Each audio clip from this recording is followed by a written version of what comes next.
Hello, hello, everyone. We are ready for our next session presented by Swayable. There it is. All right, Here we cool. go. Yay. This makes me feel more like the talk show host I've always aspired to be.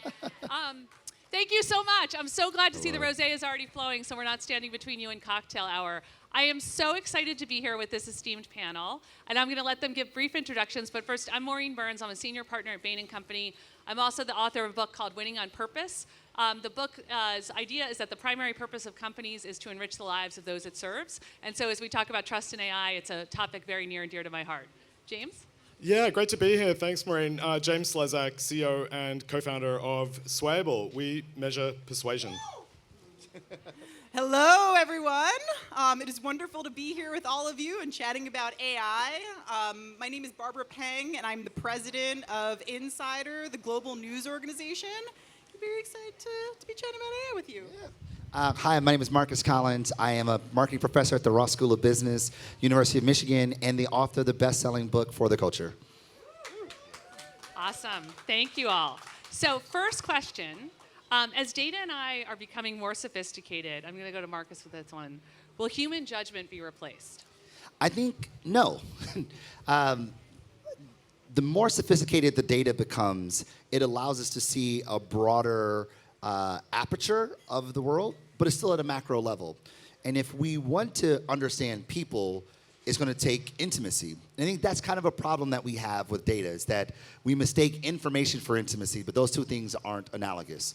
So the AI would allow us to get closer, but for us to understand the nuances that make us tick, the idiosyncratic things that make us who we are, those quirks that make us who we are, that requires human intimacy. And I think the AI won't get close, at least no time in the near term.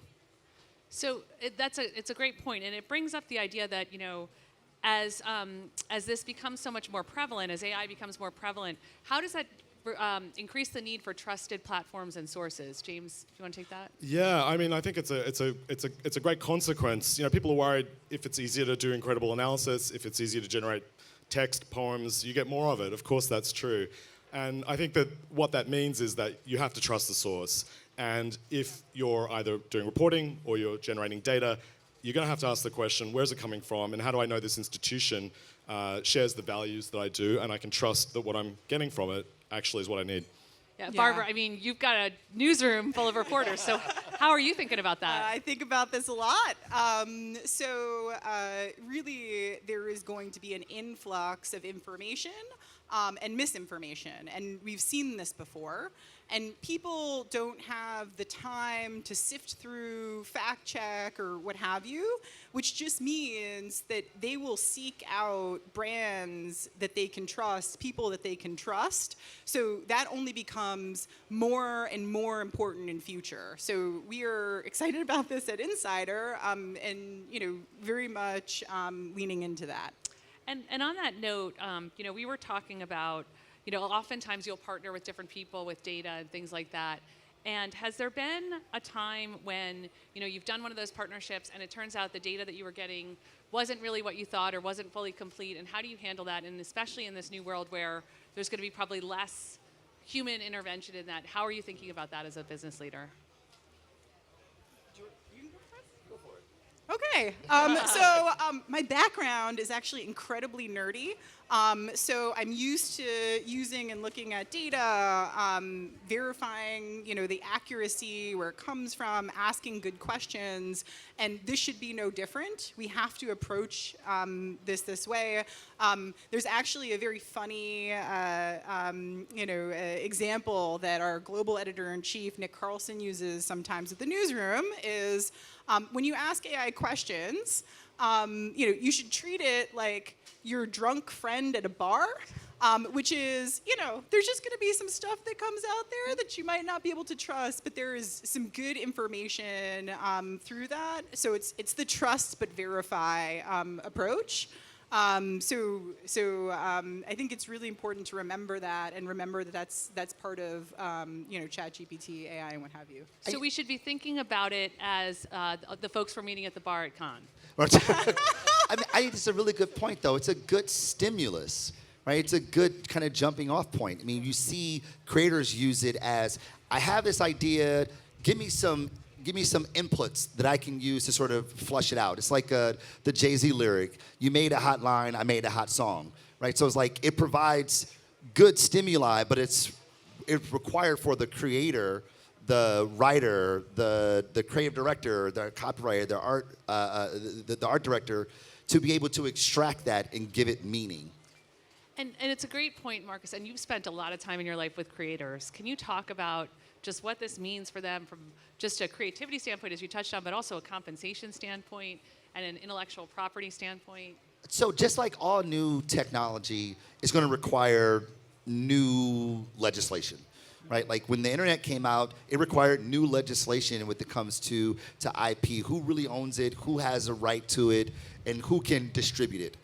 So that needs to happen, and that discourse is going to take place for sure. But I think that just like all technology, which at its core is a man-made means to extend human behavior, that technology is meant to help us get better at a thing. And I think there is a bit of like purity that we think about creative and say, is it really, are you really the writer if it came from AI? And it's like, well, like people who made music using beat machines, drummers were like, you're not a real drummer. That's not a real beat. And hip hop, which I'm a part of that culture of consumption, like it's all about taking sources that already exist and reworking it and refashioning it. And you mean to tell me like Q-Tip isn't a real musician or isn't a real producer? So I think that like we have to remove a little bit of the purity of creativity and think about these catalysts as one step forward to help us extend human behavior. Oh, that's great. I love that analogy. And James, shifting gears a little bit, you measure the impact of storytelling, right? So that's what you do. And do you think how is AI going to change that? Change both? I think I'll ask two questions. Change storytelling, and then also change how we measure it. Well, we're really excited about what it can do, as Marcus was saying, and Barbara, to support the process of creativity. I think there's a lot of fear that it will replace it. But I think any technology makes people with great ideas able to execute those ideas in greater volume and more easily. So I think for a start we get more ideas, and when we're the folks testing and proving the impact of them, I think the reason that's exciting is you can take more risks.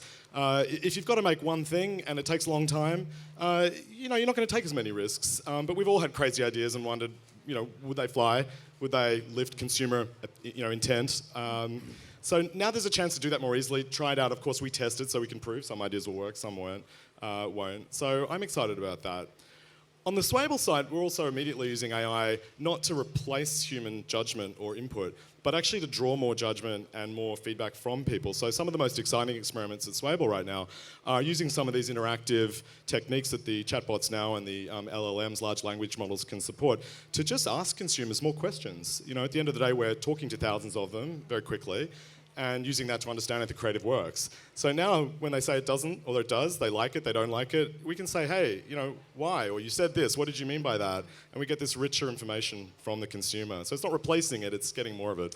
Yeah, it's interesting. I think as I've observed over the week, there's this confluence of AI, trust, customer connection, creator content that's all coming together. And the one thing that seems true is the closer you are to customers, that's the only way to navigate this, right? I mean, it's the only way to make it through. And I had an article a few years ago titled, Will the Bots Love Your Customers? And I think that, one of the big imperatives is like, how do we create customer-loving bots, right? And so I think what you're describing is something that Swable can help with. I think it's such a good point you're making there, that ultimately, like we ask the question, who needs humans? Like we need them, us, to make meaning. Mm-hmm. I mean, ultimately, it requires a certain level of intimacy to understand that for some, a cow is leather, for others it's a deity, and for some it's dinner. Well, which one is it? It depends on the person and your ability to extract meaning from it. And I don't, at least not in our current time, today, or even in the near future, will AI get us there. It'll get us closer, right? I mean, James is making a business off of that very thing, getting us much, much closer, but it still requires us as the instrument to translate meaning, which we will call insights. Yeah, and it's a great point, and it makes me think, Barbara, of something you were talking to me about, which was, in the newsroom, you could run away from this, and you could say, no AI, no innovation, or you could embrace it in the right way. And how are you thinking about it? Oh yeah, this is, so I actually saw some survey data in the last month where it asked folks, are you excited about AI? Are you afraid of AI? And it was about a third of people said that they were afraid, and about 50% said they were both afraid and excited. And you really think about AI and, you know, companies that are afraid of innovation or what's new, they're not here anymore. It's the companies that embrace innovation, who embrace change, who embrace the future, that not only succeed, but that they thrive. So at Insider, very much in our DNA and how we grow and how we move forward. So specifically for the newsroom, what I love is it's easy for a creator to be very afraid of something that might, you know, displace them. It can do my job. But our global editor-in-chief of Insider, what he did was he just utilized ChatGPT every day, figured out what it could help him with, what it could help our journalists with, and he went out there and he said, hey, this thing is great. It helps me do my job faster and better, and here's how I used it, and I want you to try too. And what's really important about that is it was an extension for them, meaning our journalists could spend their time on the highest value use of it, and then use it for things that, you know, they shouldn't be spending their time on, or shortcutting things or what have you. So it very much has been a tool for journalists, a tool for creators, and something that really drives efficiency. Yeah. I mean, if you look at the Greek philosophers argued that the written word was going to make people dumb. Like, we've always been afraid of technology because new is hard, change is hard. But to Barbara's point, like, they help us do more. Yeah. Yes, and I would also add too that it's a really great skill and rare and important skill to have, to know how to utilize ChatGPT and AI. It's something that the people who are embracing it will be able to use that tool and, you know, take creation and what they're doing to next levels. So they shouldn't be afraid. Should check it out and try it. Yeah, it's such a great point. I mean, I think we're all telling our kids to become prompt writers. But James, I want to turn to you. Seriously, what's the job of the future? Right now, it's prompt writing. But James, I want to turn to you on that point because so much of this does go back to values and trust. Because this technology is only as good as the humans that are ultimately in control of it, right? And so if we think about it all being based on data, and you spend a lot of time looking at data and looking at the impact of data on individual opinion, is there such a thing as neutral data? And oh, that's a great question. Look, I don't think there's any activity you can undertake that doesn't have the basis some values behind it. And the people in an organization are doing the thing for a certain reason, set of goals, and underlying that some values. So if the data is coming out of an experiment, out of a platform, I think in that regard, there are values underlying it. What they've chosen to focus on, what they've checked the most, what they have checked less. And I think we're really going through this transformation where 5-ish years ago, not even that long ago, the idea about a data platform, really any tech company, was, you don't really need to worry too much about the values. Don't sort of ask too many questions. Just sort of cash the checks and do the work. And I think people are starting to realize that can lead you down some dark roads if you're not careful. That a media organization, a media distributing platform or a data platform really has to say what it's about. Why is it there? Will it do anything? Will anything get posted or not? And I think if you've got answers to those questions, those answers are your values, and people should ask for them. so I guess the follow-up I'd have to ask is objectivity a thing? Does it exist? I think it exists as an ideal. Yeah. I think we can never know that we're objective, but I think trying is a lot different than not trying. And Marcus, I mean, you study culture, so what would you say there? I was going to fully agree. Yeah. Like, the world is inherently meaningless, right? That is, there's no objectivity. Things happen, but the way we experience them and translate them is based on our cultural lenses, right? Mm-hmm. The world is subjective. We give things meaning, and therefore, because we give things meaning, as we observe phenomenon in the social world in which we live in, we have to understand how those people translate it if we are to understand them. Whether it's the stories that we tell, the campaigns we put in the world, the music that we make, the poetry that we create, and all the other cultural production that we put in the world requires just ridiculous, radical intimacy so that we're able to understand the subjective that exists in how people see the world. It really strikes me that this concept of trust is going to be even more important, and that customers are going to, the winners are going to be the ones whose customers truly believe that what they're getting and what they're doing is in their best interest. We have such a great group here. I want to leave a few minutes for questions. Really great insights here. Are there folks here that have some specific questions for our panelists? Any questions? Don't all rush forward at once. Yeah. Yes. Can you? Do we have? I don't know that we have a mic. I can really fulfill my dream to be a talk show. You're right. That's great. Well done. Yeah, it's awesome. Hello. Okay, you can hear me. Hi. This is mainly for Dr. Marcus, but I really do want to hear everyone's point of view. With AI, there is the question of ownership and how that can be managed. Because especially, Dr. Marcus, you understand from the point of view of culture, the people that own the culture or really influence and create the culture never really get the ownership rights. How can we avoid or mitigate that? So you're absolutely true, absolutely correct. Typically, people who don't have power, they don't have ownership of their cultural production. It is easily conquested, reworked, and then exploited, which feels like it's even ripe to do that even more in an AI world where there's no regulation of sorts, which is even more the reason why it needs to have regulation and more reason why we need to have conversations about said regulation. If not only will we repeat what is currently happening, it will be actually quite worse. That's the only answer I have. It's something I think that's not actually a part of the discourse that should be. Like, that's not a part of the rhetoric. It's really about who owns the IP as opposed to who owns the cultural expression of a group of people. There's a guy named Tommy Johns who you should check out. And he's talking about how do you quantify the exploitation of other people's cultural production. And he should be at the center of that conversation when it comes to AI, for sure.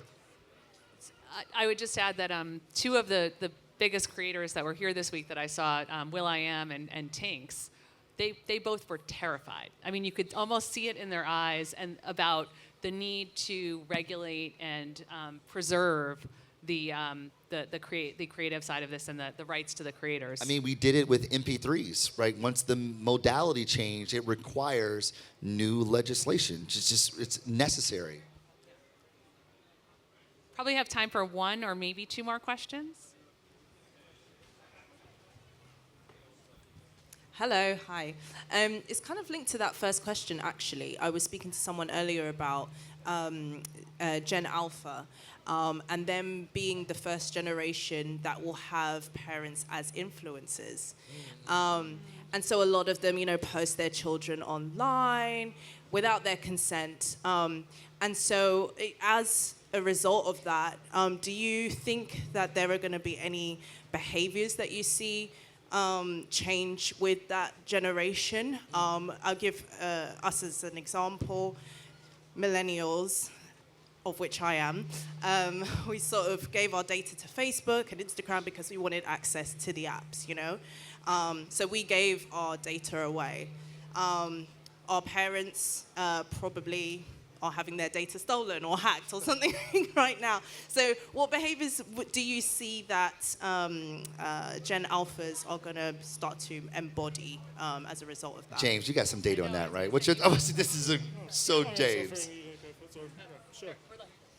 Oh yeah, I think it's actually a healthy trend as you go from the older to the younger generations. I used to work at New York Times, and we were constantly worried about our readers aging out.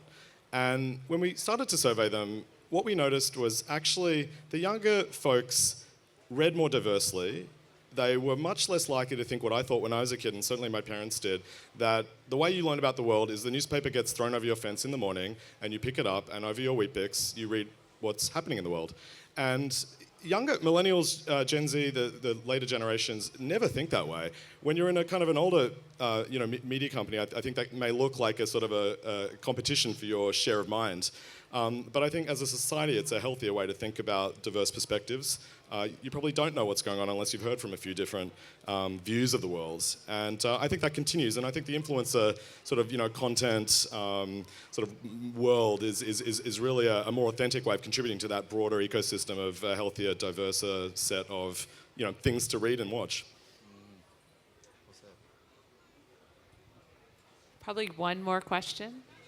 Handy, gotta get on the job. Do we get the mic? Thanks.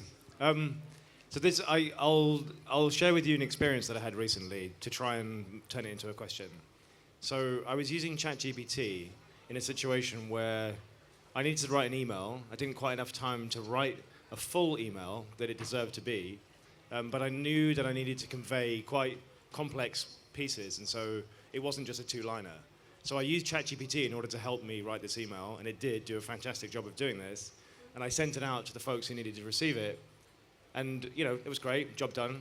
Later on in that same day, somebody sent me a very verbose email, which I didn't have time to process, so I asked ChatGPT to summarize this for me. And it struck me like, There's a wow. cartoon about this. I guess what it did was it called into question, this existing paradigm of the effort taken to write a full point of view, a developed point of view for somebody to consume, because you've given it the respect of time or something of that ilk. I'm not really sure what it is, but it put that in the spotlight for me, and I thought it was kind of interesting. So I feel like that paradigm isn't being talked about enough, and I'm kind of interested how you feel about it. Yeah. So, this is loud. So first off, well done. You are utilizing ChatGPT in a way that is making things easier and faster. I think it's just very clear at this point that ChatGPT, AI, is going to revolutionize and completely change the way we take in information, we share information, back and forth, and really seek information out. So I would just say that what you've done, it will continue to iterate over time and evolve to the point where it's incredibly efficient to get whatever information that you're trying to get out there and then get something back. I think it also, hopefully, this is the hope for all of us, that allows us to spend time on the things that are more meaningful, and spend time, seeking out the information that is more, of depth, of expertise in different areas, and it will kind of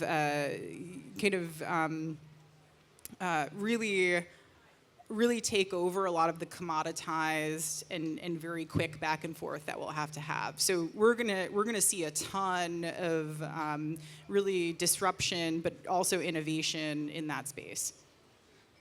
Great. Well, I think that's all the time we have today. Thank you all so much for coming. Thanks to our terrific panelists. And I think the takeaway is trust is critical. Know the people you're dealing with, values, and embrace innovation.